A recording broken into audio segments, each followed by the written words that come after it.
કારણ શું છે કે પ્રકૃતિમાં બધી વસ્તુ આમ નીચેથી ઉપર, જો સૂરજ આમ થાય, લીંબો આમ થાય, ફૂલ આમ થાય, આમ જ થાય ને. તો જેટલા વિદ્યાર્થીઓ બોલ્યા છે એને ખૂબ અભિનંદન. પણ આવનારા વિદાયની શુભેચ્છા કાર્યક્રમમાં જે વિદ્યાર્થી બોલવાના છે એમને એવું આપણે હોમવર્ક આપીએ કે આ વિદ્યાર્થીઓ બોલ્યા ને એના ઉપરનું એક વર્ઝન બોલો. iPhone 16 Pro Max. ખાલી 16 નહીં, અપડેટ થાય ને તો તમે અપડેટ થજો.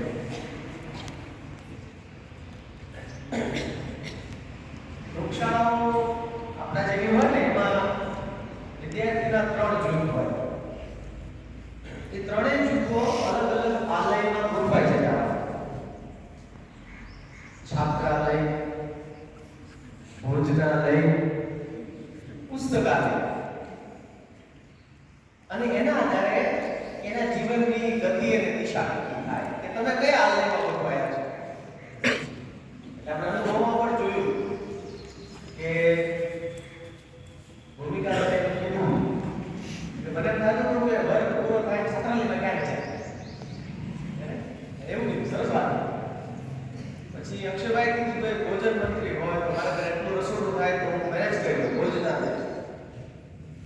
પછી એને એમ પણ કીધું વર્ષમાં 6 પુસ્તકો વાંચ્યા પુસ્તકાલય. ત્યારે આપણે જો બોલો 6 થી વધુ પુસ્તકો વાંચ્યા આપણે જો 6 થી વધુ પુસ્તકો વાંચ્યા આપણે જો.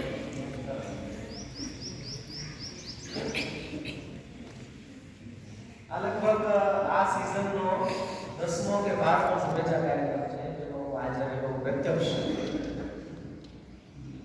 એ 10-12 વિદાય સમારોહ શુભેચ્છા સમારોહમાંથી આ સમારોહ કેવી રીતે અલગ છે મારે એ કહેવું છે. તો 10-10 શુભેચ્છા કાર્યક્રમોમાં જે પણ વિદ્યાર્થી બોલ્યા ને બધું યુટ્યુબમાં છે. બેઠો બસ એક જ શબ્દ મને સ્પીચ યાદ રહી. મને તમે કહો કે શાળામાં વિદ્યાર્થી શું બોલ્યા હું તમને કહી શકું આવું બોલ્યા. કેમ એવું થયું? કારણ કે માત્ર નિશાળો એ લોકશાળાઓ એટલે એ લોકો ઘરે જાય યુટ્યુબમાં જોઈને સહેલો રસ્તો હોય એટલે બધા એક જ સરખી હિન્દીમાં શાયરી બોલે કે वो शुरू क्लास में नाश्ता खाना છેલ્લી પાઠ્ય બેસીને શિક્ષકનું કાર્ડ બનાવવું આ બધી વાત છે. હા પણ હવે બધા સરસ એકદમ આમ નક્કર વાતો કરી આનંદ છે. મને થયું કે વાંચીભાઈ બહુ સરસ કે મોજમાં કેમ રહેવું, પોતાની જાત બરાબર સાચવવી.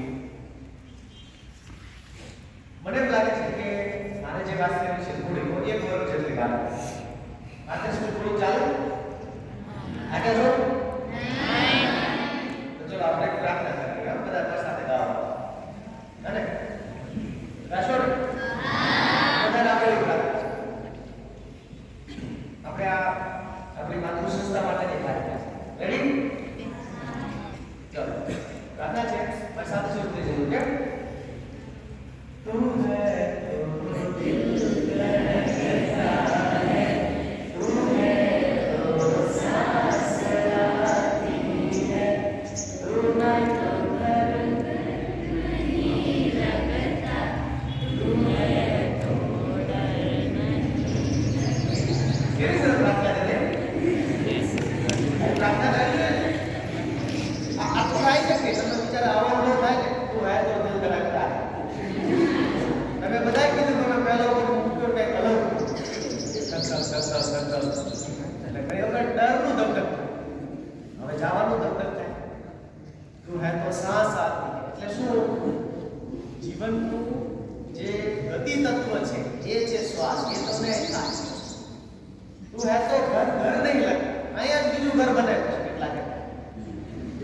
છાત્રાલયમાં જાય ને એટલે આપણે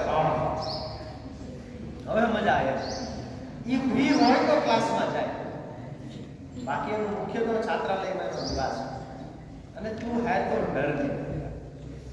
મને એમ લાગે છે કે આપણી બધી શિક્ષણ સંસ્થાઓ આપણે એક વસ્તુ તો આવી કરી છે ઉપરથી ઝપટે ન છે પહેલી વાર બોલવા ભૂમિકામાં એમ કીધું કે હવે હું ગમે એટલા લોકો સામે બોલીશ નિર્ભય બને આવ મને કેમ નામ યાદ રહે છે નવમા ધોરણમાં જે વિદ્યાર્થી ભણવા આવે એને રોલ નંબર આપવામાં આવે પણ દરેક રોલ નંબરની સાથે એક વાક્ય આપવું જોઈએ બધાને આઈ કાર્ડમાં લખી દેવું જોઈએ કે don't be just the roll number 2 વર્ષ કે 4 વર્ષ આ સંસ્થામાં રહો તો માત્ર રોલ નંબર નહીં રહેવાનો એમાંથી નામ કરવાનું તો નામ એવી રીતે થાય કે જ્યારે આપણે હિંમત કરીએ જેટલા લોકો હિંમત કરી એના નામ લે અને હિંમત કરીએ ને તો મોરે મોરો થાય કેવા ગોટા હોય કે મોરે મોરાની વાત કરીએ તો ગોટા હોય પણ મોરે મોરો કોને કહેવાય એની મારે વાત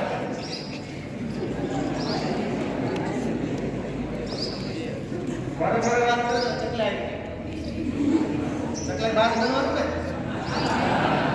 આખી ઘટનાએ કેટલી બધા મોટિવેશનની વાત કરી ચકલાઈ વાત કરવાનું સાચો મોરે મોરો કોને કહેવાય તો કે ભાઈ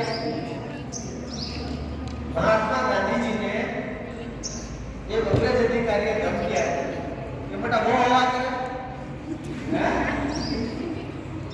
કાલે મારી નાખી અંગ્રેજ અધિકારી મહાત્મા ગાંધી બીજે દિવસે બાપુ ઘરે ગયા સવારમાં એ નાસ્તો કરતો તો ત્યાં હાથ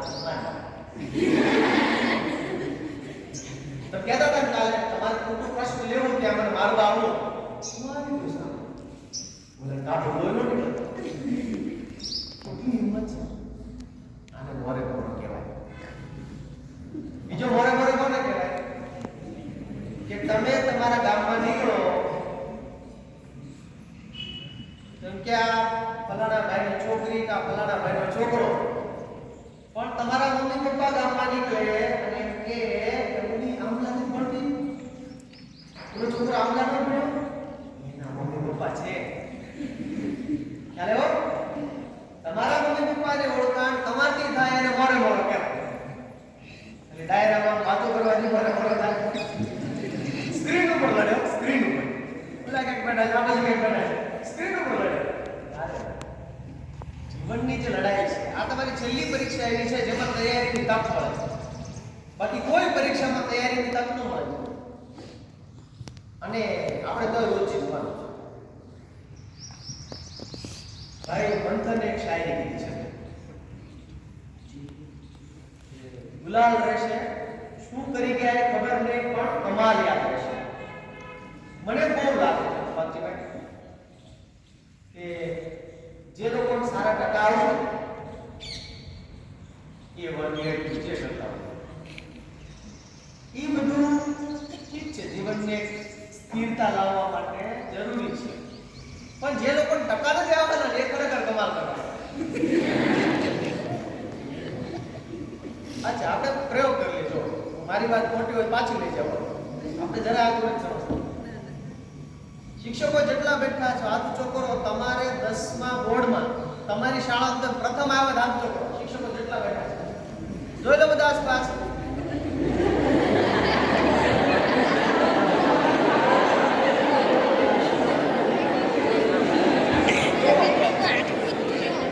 એમને પહેલો નંબર નથી આવ્યો પણ તમને સૌને પહેલો નંબર આવે એની કમાલ કરે છે ને હા તો આપણે કમાલ કરવાની નંબર આવે કે ન આવે આપણે ભણી ગણી કરવાની કમાલ આ કમાલ કરવા જેટલા નીકળ્યા છે એ બધામાં એક વાત કોમન છે શું કે બધા ખૂબ હેરાન થાય તો મારી તો શુભેચ્છા એ છે ભગવાન તમને ખૂબ હેરાન કરે તમે બરાબરના ફિટ થઈ જાઓ મોરે મોરો આમે આમાં આવી જાઓ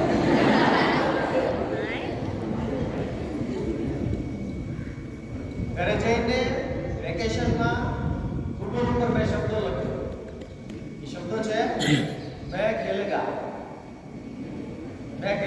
ગૂગલમાં શબ્દો લખ્યો અને જે આવશે સચિન તેંડુલકર મેચ ચાલે છે અને નાક ઉપર બોલ લાગે છે અને નસકોલી ફૂટે છે ને લોહીની ધાર. કેપ્ટન આવ્યા, ડોક્ટરને બોલા, ડોક્ટર કીધું નહીં રમી શકે. સચિન કે મેચ ખેલેગા, મેચ ખેલેગા. બોલા કે ભાઈ તમારી હાલત જે થવું હોય થાય, મેચ ખેલેગા. યુટ્યુબ પર વિડિયો છે. સચિન તેંડુલકર રમ્યો, જીત્યો અને આજે એને લોકો ગોડ ઓફ ક્રિકેટ કહે છે.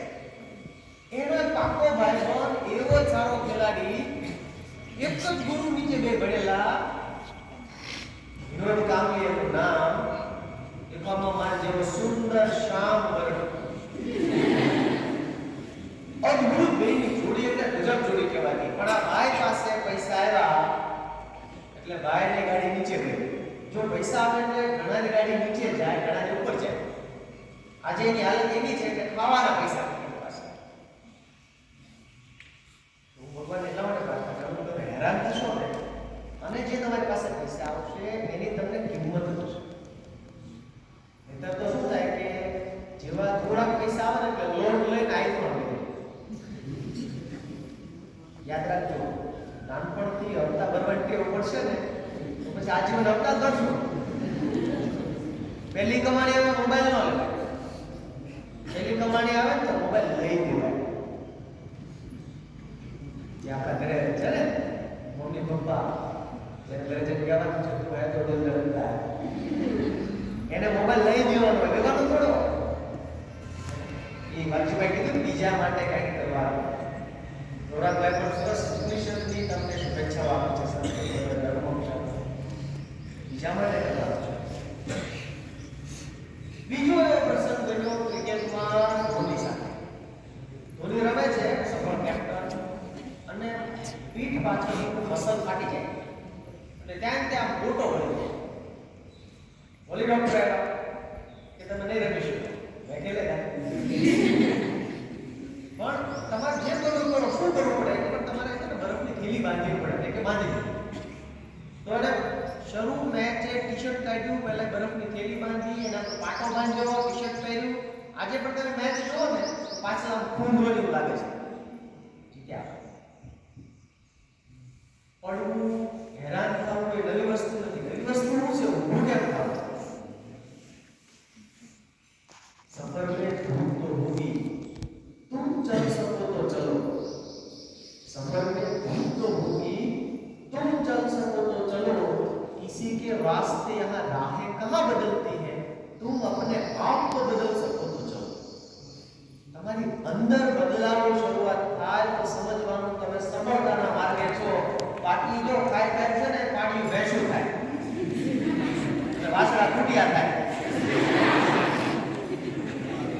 ઓરા એક છોકરો મને બિલકુલ આવ્યો રતન પર લોકો બાકી પડતા હતા ને બધા છેલ્લા દિવસોમાં તમારે જે વાતો કરતા હતા છાત્રાલયમાં, તો એટલે કીધું બિલકુલ તને કઈ નોકરી બોકરી મળવા નથી એમ. 3 વર્ષ ભલે પડ્યો મળવાનું, તને નોકરી બોકરી મળશે ને. બિલકુલ કે નોકરી મળે ન મળે મોટો તો નથી. तो सिर्फ बड़ा होना काफी नहीं है, बेहतर करना पड़ता है. तो તમે જ્યારે જીવનમાં હેરાન થતા હશો, તમારી આસપાસ એવા લોકો હોય તો મજા પડે. મને બહુ એવું લાગે કે સફળ માણસ ક્યારે કહેવાય? જ્યારે એની આસપાસ સારા લોકો ગોઠવાતા હોય. આપણી આસપાસ કાટ ભેગો થાય એટલે સમજવાનું અધર-પતન શરૂ થાય. આપણે આસપાસ સારા લોકો ગોઠવા છે, આપણું હિત ઈચ્છતા હોય, આપણે એનું હિત ઈચ્છતા હોઈએ, જેને આપણી પાસેથી કાંઈ લઈ લેવું ન હોય, આપણો દુરુપયોગ ન કરવો, એવા લોકો ગોઠવાતા જાય તો સમજવાનું કે આપણે આપણી દિશા સાચી છે. આપણા મમ્મી પપ્પાના કર્મો કામે લાગ્યા. નહીતર બહુ ભૂલ છે. હવે પછી અહીંથી આ બહાર જશો ને એટલે તમને ખરેખર ખબર પડશે કે બહાર બધા લોકો તૈયાર છે તમારી પાસે જેટલી પણ અવેલેબલ છે એ લઈ લેવા માટે. અફઘાનિસ્તાનમાં તમે સૌ જાણો છો કે અત્યારે તાલિબાનનું રાજ ચાલે છે. અને કેવું ચાલે છે? ઘણી વખત શું થાય કે આપણી પાસે જે હોય ને આપણે કદર કરીએ. સબાના કરીને એક છોકરી એ રોજે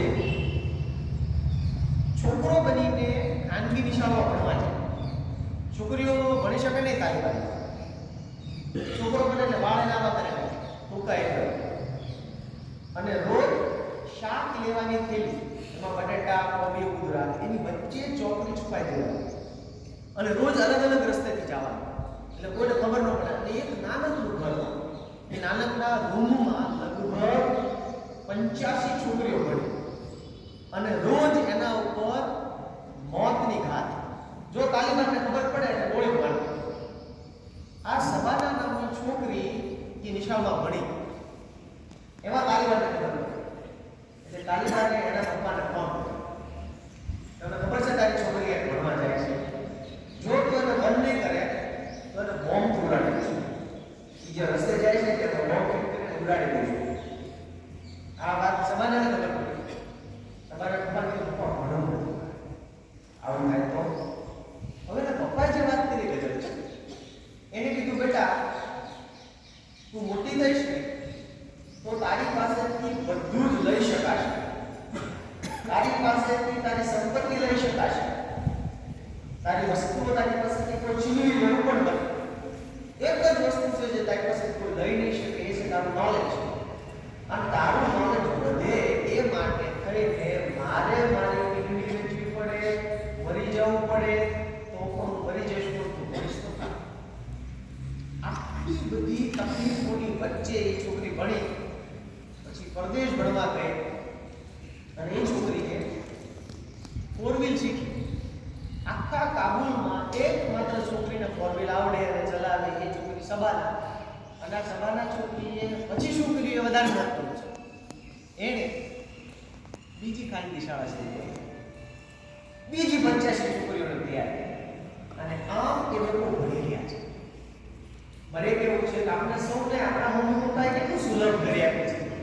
લવાજમ પર દે, વાપરવાના પૈસા આપે, નાસ્તાની થેલી આપી જાય, કેટલું બધું સરસ. અને આપણે એમ થાય કે મને કંટાળો આવે છે, મારા જો મૂડ નથી. હા ચાલો તમે અહીંયા હો, છાત્રાલયમાં રહેતા હો, તમારા ઘરે એક માણસની ઘટ પડે ને, વાડીએ દુકાને કારખાને એક માણસની ઘટ પડે તો એમને તો બે ખર્ચા છે ને, એક તો માણસ રોકવાનો અને તમારે ફી ભરવાની. હવે આપણો મૂડ નથી તો જેને બોર્નવિટા પીવડાવો એ મૂડમાં નથી કે બાબા મૂડમાં નથી. મિત્રો ગૌરવભાઈ સરસ વાત કરી કે હવે પછીનો જે સમય છે એમાં ડિગ્રી નથી, સ્કિલ છે. આપણે 2-3 વર્ષથી ભારતીય યુનિવર્સિટી થયા, આપણા વિદ્યાર્થીઓ જે શીખી રહ્યા છે એમાં આના ઉપર આપણે એટલું બધું ભાર આપીએ છીએ કે ભારતની કોઈ યુનિવર્સિટી નથી આપતી. આપણે તો ગયા વર્ષથી અભિયાન શરૂ કર્યું છે કે વેકેશન નહીં વોકેશન. આ દેશના યુવાનોને વેકેશન ન હોવું જોઈએ. છોકરો તો ભરાઈ ગયા કે અમારે 11મા વર્ષ વેકેશન જાહે. વેકેશન નહીં વોકેશન એટલે શું કરવાનું કે લગભગ 5 રાજ્યોમાં આપણે અલગ અલગ કંપનીઓ સાથે વાત કરીને એમને કહ્યું કે તમારે વેકેશનમાં 1-1.5 મહિનો માટે માણસ જોઈતો તમે આપશો, તમે રહેવા જવાની વ્યવસ્થા કરો, પગાર નહીં આપો, ખાલી શીખવાડો. અને અમે વિદ્યાર્થીઓમાં જાહેરાત કરી તો આપણા લગભગ 42 વિદ્યાર્થીઓ વેકેશન ઇન્ટર્નશિપ કરી. ઘરે બેસીને ખાલી પોટલા ભાગ્યા નહીં, મોબાઈલ મચડ્યા નહીં, પણ એમણે ઇન્ટર્નશિપ કરી.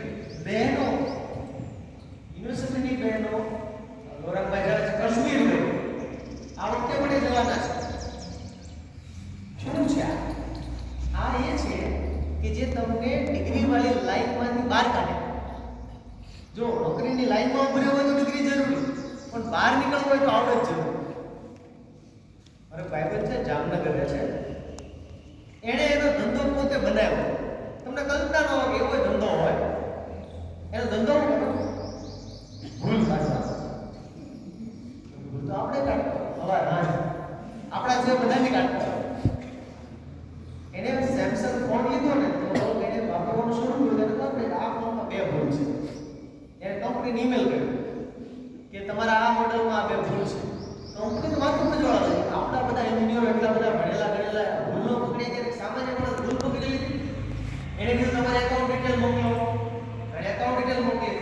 50,000 રૂપિયા. બે ભૂલ કાઢવાના 50,000. આ તો હાલું છે. પછી એનો વિચાર કે ખાલી સેમસંગ જ ભૂલ કરે એવું નથી, ઓપ્પો વ્યૂ હોય કરે. એને 25,000 ના બીજા બે ફોન લીધા. જો ગુજરાતી મગજ કેમ કામ કરે. એને 50,000 માં આઈફોન નો લીધો, એને 25,000 નો ઓપ્પો લીધો, 25,000 નો વિવો લીધો, એમાંથી ભૂલ કાઢી બોલે ને ઈમેલ કરે. એને 50,000 રૂપિયા અને ભાગી ગયું. કંપની આને કોન્ટ્રાક્ટ કર્યો, તમારો નવો મોબાઈલ લોન્ચ કરો તો મને ફ્રીમાં મોકલવાનો. ઈ મારો એ પાછળનો તમને ભૂલ કાઢી દો, એક ભૂલના 25,000. એની પાસે સીધી રેસી કોણ છે? કોકના જન્મદિવસે ફોન ગિફ્ટ મોજ કરતા શું થયું? એની નિરીક્ષણ ક્ષમતા એવી તો વિકસી કે જે હજી એ તો સામાન્ય માણસ છે. એ કઈ આઈટી એન્જિનિયર, સોફ્ટવેર એન્જિનિયર નથી, પણ પ્રેક્ટિકલ જ્ઞાન એને એટલું બધું સરસ કે આવડ્યું એનાથી થયું. બીજું, આપણે ત્યાં છોકરાઓ જે ભણતા હોય ને એમાં બે ત્રણ વસ્તુ ખાસ હોય. ઘણા બધા કીધું આપણે અહીંયા ભણીએ તો ક્યાંય પાછા પડે, એકદમ સાચી વાત. પણ કેટલીક બાબતોમાં આપણે બહુ પાછા પડીએ છીએ. હવે તમારે શીખવાની કઈ બાબતમાં આપણે પાછા પડીએ છીએ. નંબર 1, આપણે સામાન્ય પ્રેઝન્ટેબલ આપણે તૈયાર નતા રાખ્યા. દાખલા તરીકે જુઓ, આપણે ફોર્મલ કપડાં પહેરીએ. ફોર્મલ એટલે આખી બાયનો શર્ટ હોય, ઇન્સર્ટ કરીએ, બેલ્ટ બાંધીએ, નીચે મોજા હોય જેમાં અંગૂઠો બહાર ન નીકળતો હોય, એની નીચે શૂઝ હોય, માથામાં તેલ નાખેલું હોય, ઓળેલા હોય. આને સામાન્ય તૈયાર થયું કહેવાય. આપણા બધા ઘણા બધા બહુ વગર હોય છે. ઉભા રહે તોય આમ એવી રીતે ઉભા રહે કે આમ ગલ્લે ભાવ ખાતે આમ પુષ્પા કરે, એક પર ઉભો કરે. તો મને લાગે છે કે આટલું મસ્ત જીવન છે, કરોડો જીવોમાં દુર્લભ જીવન છે, તો આપણે કેમ મસ્ત નો તૈયાર કરીએ? સરસ એકદમ કેવું પડી જાય. હું તો એમ કહું છું કે તમે મોટા થઈને કામ ધંધે લાગો, તમારો ઘર સંસાર શરૂ થાય ને પછી રોજ મસ્ત તૈયાર કરો. આપણે એવું ઘરે હોય ને નવરા એટલે કલર ઉડી ગયેલા ગાઉન પહેરી નાટા મારતા હોય, લહેંગા કેપરી પહેરી નાટા મારતા હોય, મહેમાનો આવે તો તૈયાર થાય. એવું કામ મસ્ત તૈયાર થાય. ભગવાનને ગમી આપે, ભગવાનને તો આના પર આપણે જોખમ લીધું છે, વાંધો નથી. પ્રેઝન્ટેબિલિટી રાખવી પડશે અને એમાં કોઈ ખર્ચો નથી. હું નથી કહેતો તમે રેમન્ડના કપડાં પહેરો, બ્રાન્ડેડ શૂઝ પહેરો, કોઈ બ્રાન્ડની જરૂર પડતી નથી. સ્વચ્છ કપડાં હોય, ઇસ્ત્રી કરેલા હોય અને વ્યવસ્થિત પહેરેલા હોય. પણ એક તો ખબર નથી, આપણે બધા ગામડાને ખાસ ભાઈઓને ઇન્સર્ટ કરવામાં બહુ વાંધો છે. આ મનનો આવે જરા વ્યવસ્થિત કરી આપો. બીજી એક વસ્તુ શીખવાની છે આપણે, એ છે ભાષા. આપણી ભાષા એટલે હું બહુ શુદ્ધ બોલે કહું છું એમ નથી, પણ આપણે બોલીએ તો કોઈને કાન મટમટ થાય, શાંતિથી વાત કરીએ, નમ્રતા હોય, પણ સરસ થાય. તમારે તો એટલું સરસ છે, જ્યારે પણ અહીં આવું છું લગભગ મને 15-20 વિદ્યાર્થીઓ નમસ્તે કહે છે. અહીંયા પણ મેં જોયું કે કોઈ નમસ્કાર કીધો, નમસ્તે કીધો તો બધા સામે રિપ્લાય આપો. It is very good. ત્રીજી વસ્તુ જે આપણે કરવા જેવી છે એ છે નવા નવા ખતરા. જેમ કે તમે જે કોર્સ કરવાના છો ભવિષ્યમાં 10મા પછી 12મા પછી, તો એક ચીલો ચાલે. એટલે કેવું છે, પેલા જમવા જઈને પ્રસંગમાં જમવા બેસી મગજમાં ડોલી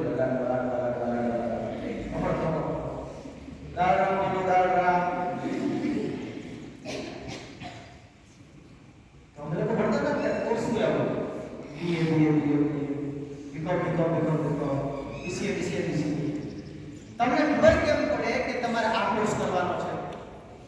તમે આ કોર્સ માટે ભણ્યા છો, તમને ખબર કેમ? મોટા ભાગે આપણે ખબર હોતી. આપણે મામા છોકરાએ કીધું, ભાઈ ભાઈ ઓલરેડી આ કોર્સ કર્યો છે, મારા કાકાએ ભણેલા એટલે મારે ભણવાનું. તો તારું મોઢું તાર કાકા જેવું ન હોય, તારી ફિંગરપ્રિન્ટ તાર ભાઈ બાળકી જેવી ન હોય. તને ભગવાને ટાઈમ લઈને અલગ બનાવી છે કે બનાવ્યો છે, તો શું કરવાનું? મારા 3 સૂચનો છે નમ્ર મોટા ભાઈ. 3 વસ્તુ યાદ રાખતા કે કોર્સ પસંદ કરતી વખતે, કોલેજ પસંદ કરતી વખતે. એક, જે વિષય વાંચતી વખતે એનો અભ્યાસ કરતી વખતે આપણને કંટાળો ન આવતો હોય આપણો વિષય છે. એવું મને આખી નિશાળમાં કોઈ ન ગમતું હોય, પણ મને ગમતું હોય તો ગમે છે હું ચલે. મને ગમે છે. બીજું, કોઈ આપણે કીધું ન હોય કે તું આ વાંચ આ કર, અને આપણે એ જ કામ કરતા હોય કે આપણું કામ છે, આપણો વિષય છે, એમાં આગળ ભણાય. નંબર 2, જે કોલેજમાં તમે એક પણ વર્ગ પાડો અને તમારી ધૂળ કાઢ નાખે ને ભણે કે હાલ છે. અમારા ઘણા નવા જોયે ગામમાં ભણતા હોય તો અપડાઉન કરતા હોય, બાળકો તળાવમાં ઉતરે જેથી કોઈ નદી હોય જાય ખબર પડે. એ કે અમારે ફ્રી લેક્ચર હા તમે ન જાય તો હાલે. તમે છાપા વાંચ્યું છે ને કે ભાઈ 7000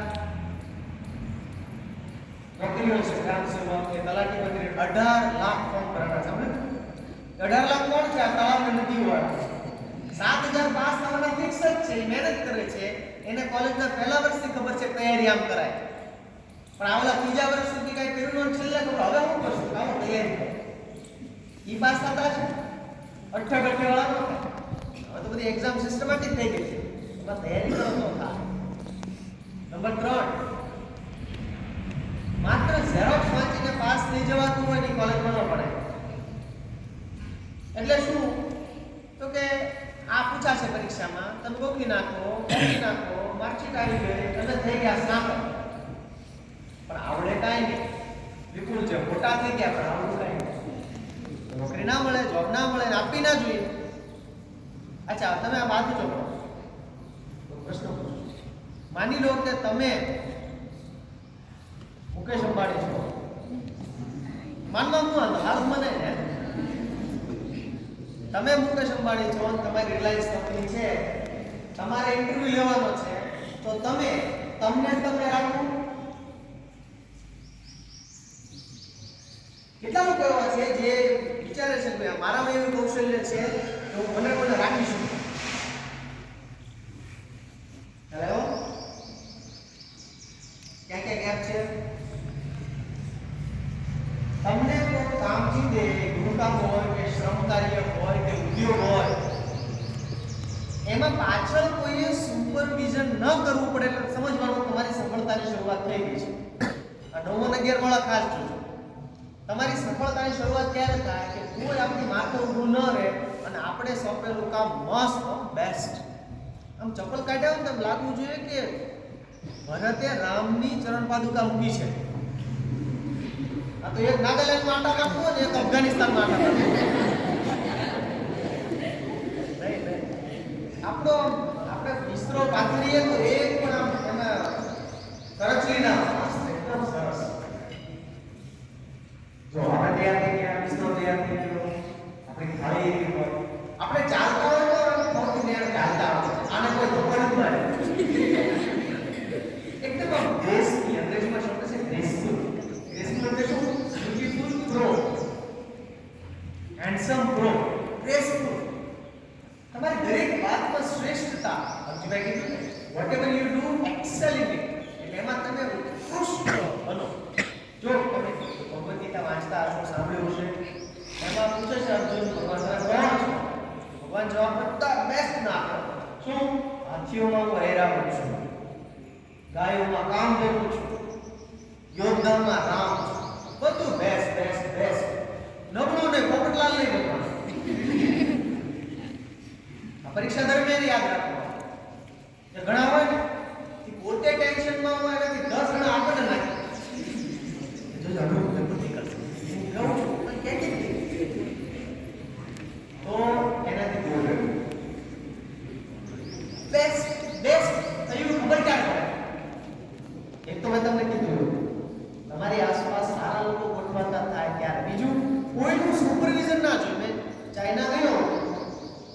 વાત કરવાની રહી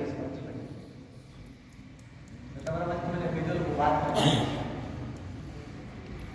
ચાઇનામાં સવારે 4 વાગે હાઈવે પર કચરા પોતા કરે હાઈવે પર ઘરના નથી તો રોડના પોતા અને મેં જોયું તો કે મેં થોડો વહેલો કરતો હતો ફરવા નીકળ્યો સફાઈ કર્મચારીઓને ડ્યુટીમાં 4 કલાક વાળવાનો 4 કલાક સતત વાળે એકી વાળે ત્યાં કામે નથી પાછો આપણું એક પણ પાંદડું નથી તો આપણે નહીં ગયા કાંઈ કચરો નથી થોડા ભેગું થાય પછી વાળી એમ નહીં અને એક પણ જગ્યાએ સુપરવાઇઝરને નથી જોયું કોઈ ધ્યાન રાખવું આપણે ત્યાં શું થાય ટુકડીના નાયકે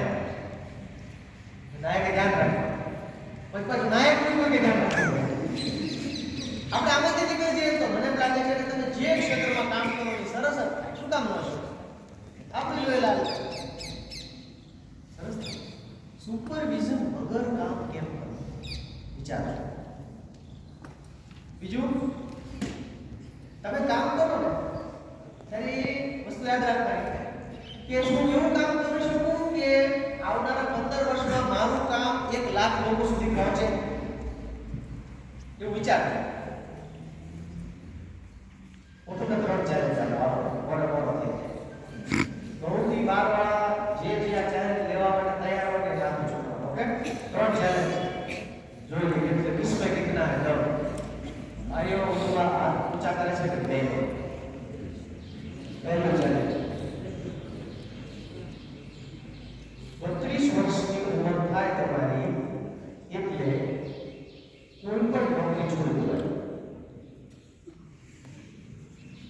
ઉધર સમજાવો તમારી ઉંમર 32 ની થાય એટલે તમે 14 15 16 17 વર્ષના છો 9 થી 12 તમે કોલેજ કરો એટલે 20 વર્ષના થાવ તમે માસ્ટર્સ કરો એટલે 22 વર્ષના થાવ પછી નોકરીએ લાગો માની લો કે તો તમને 10 વર્ષ મળે 10 વર્ષમાં તમારે એવું કરવાનું કે તમારે નોકરીની જરૂર ના પડે એટલે શું નોકરી કરતા કરતા સાઈડમાં કંઈક એવું વિકસાવવાનું કે જે નોકરીની આવક કરતા મોટું થઈ જાય અને પછી નોકરી છોડી અને બીજા 10 લોકો નોકરી આપવાની ચેલેન્જ કેટલા લોકોના છે હા ઠીક છે આભાર અરે વાહ એનો વધારે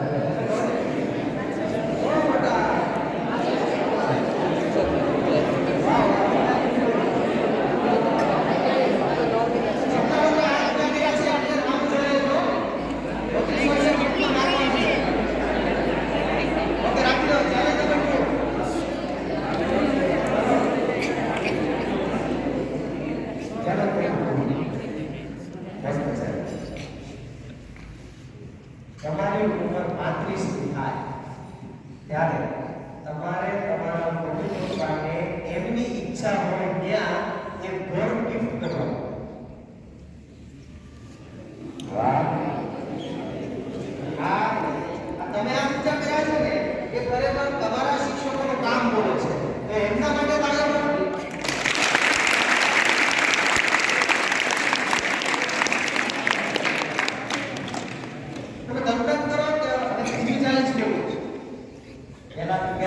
નોકરી મુકાઈ 32 વર્ષ 35 વર્ષે ઘર ગિફ્ટ કરી દેવાનું એવું ચાલે છે 40 વર્ષે રિટાયર થઈ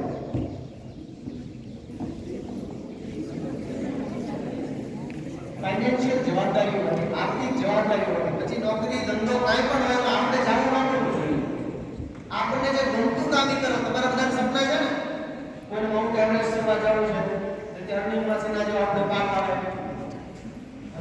કોઈને વિશ્વ યાત્રા કરવી છે કોઈને ઓલિમ્પિકમાં જવું છે તો ક્યારે થાય જ્યારે તમે નવરાનો હતા રે તો 40 વર્ષે રિટાયર થઈ જવાનું બસ અને પછી શું કરવાનું પાછો આવવાનું અહીંયા રામ દક્ષિણાપુરી હમલા 40 વર્ષ પછી કહેવાનું સાચી તમે ક્યાં જશો અહીંયા છે મારું સાચી શું કહે છે કે તમારે બંને નોકરી લેવા દાખલા છે તો અહીંયા કહે છે અહીંયા વાળી જવાનું વાજીવાને બોલો વાજીવા શું કરવું છે સંસ્થામાં કહો 40 વર્ષે તમે દાદા બનશો ત્યારે તમે રિટાયર થઈ ગયા છો તો ઘર ગિફ્ટ કરી શકો એટલા પૈસા છે તમે 32 વર્ષે 10 લોકો નોકરી આપી છે તો 40 વર્ષે તમે 100 ને આપતા હો હિસાબ થઈ ગયા છે ભાઈ તમે આપી શકો અને મને એમ લાગે કે 60 વર્ષે રિટાયર થવાની જે પેઢી હતી કે પૂરી થાય કારણ કે એ લોકો નોકરી શરૂ કરી ત્યારે સ્માર્ટફોન નહોતા ટેકનોલોજી આટલી બધી વિકાસ કરવાની કામ હતી જ હવે છે હું અત્યારે 5 લોકોને ઓળખું છું જે 40 વર્ષે રિટાયર છે અત્યારે તો તમને તો કેટલો સમય થયો 20 વર્ષ